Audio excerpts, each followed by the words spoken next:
Assalamualaikum warahmatullahi wabarakatuh.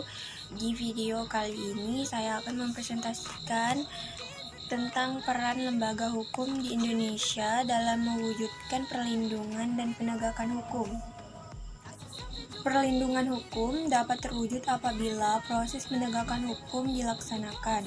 Proses penegakan hukum merupakan salah satu upaya untuk menjadikan hukum sebagai pedoman dalam setiap perilaku masyarakat, aparat, atau lembaga dalam penegak hukum. Di dalam lembaga, penegak hukum memiliki peran masing-masing. Yang pertama, peran kepolisian Republik Indonesia.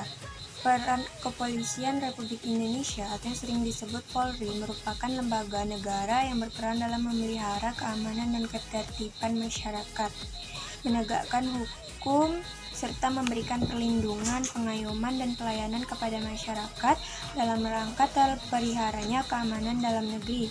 Kepolisian Republik Indonesia diatur dalam Undang-Undang Nomor 2 Tahun 2002 tentang Kepolisian Republik Indonesia.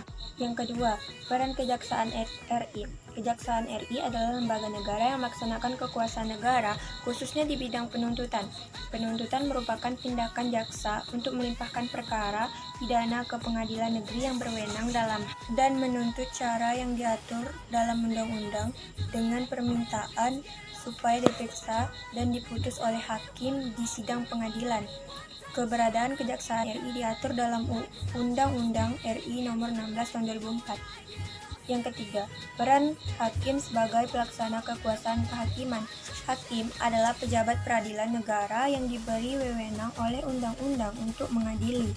Mengadili merupakan serangkaian tindakan hakim untuk menerima, memeriksa, dan memutuskan perkara hukum berdasarkan asas bebas, jujur, pengadilan berdasarkan ketentuan perundang-undangan. Hakim sebagai pelaksana kekuasaan kehakiman diatur dalam Undang-Undang Republik Indonesia Nomor 48 Tahun 2009. 4. Peran advokat sebagai penegak hukum. Advokat disebut juga penasihat hukum, adalah orang yang diberi kuasa untuk memberi bantuan di bidang hukum baik perdata atau perdana kepada yang memerlukan, baik berupa nasihat, konsultasi, maupun bantuan hukum aktif, baik di dalam maupun di luar pengadilan dengan jalan mewakili, membela, mendampingi, dan melakukan tindakan hukum lain untuk kepentingan hukum para pengguna jasanya. Advokat diatur dalam Undang-Undang Republik Indonesia Nomor 18 Tahun 2003 tentang advokat. Sekian video presentasi saya. Terima kasih. Wassalamualaikum warahmatullahi wabarakatuh.